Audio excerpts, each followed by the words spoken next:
Wait, can you guys believe that Kiara's into One Piece now? I mean, not into One Piece, but she likes a One Piece thing. I never thought that we'd see the day. I mean, I'm happy. Don't get me wrong, but I'm like, whoa. It took a really cute girl playing Nami to get her into it. I'm not surprised. I know that's not all that got her into it. She sent me a message on Discord and was like, oh my god, I love the One Piece live action.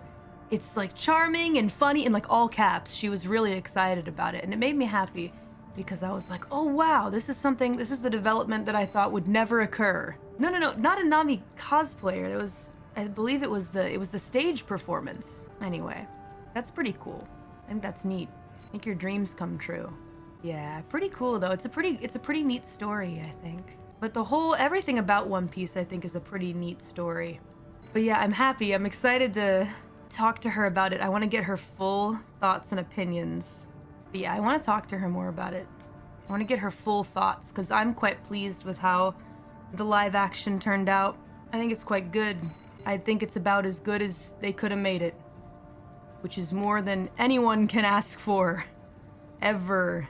And I think I want to see a second season. Not being paid to say that. I mean, I know people had low expectations and whatnot, but I think even with those, I feel like I can tell Mama Mori, hey Mama Mori, check out the new Netflix show. It's really a big deal. It's called One Piece. And then later on, I can properly explain the Future Island thing to her.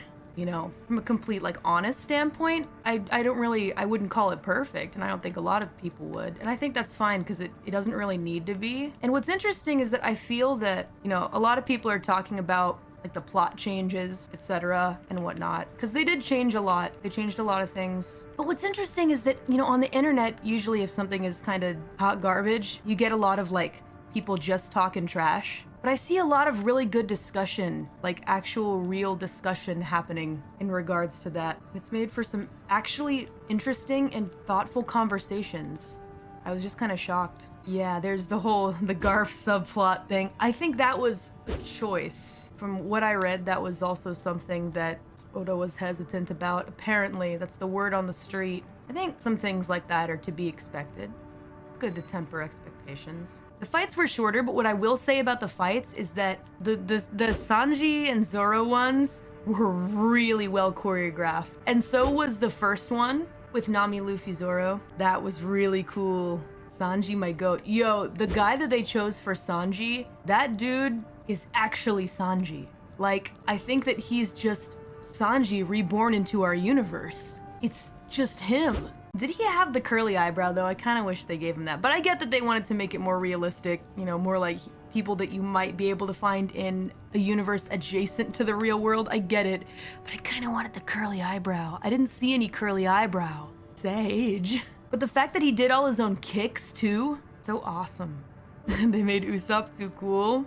I don't know, man. I feel like if you put Usopp in our world, he'd probably act something like that. I think that Toned Down was good. Oh, you know what was also really cool that I noticed? The Japanese dub. If you go and listen to that when you watch it, the voice actors and actresses, they don't sound exactly like their characters because they like went out of their way to make it more like low key to fit human beings. I really respect that. It's like the original VAs, but like, yeah, more realistic. I really appreciated that. That was neat to see.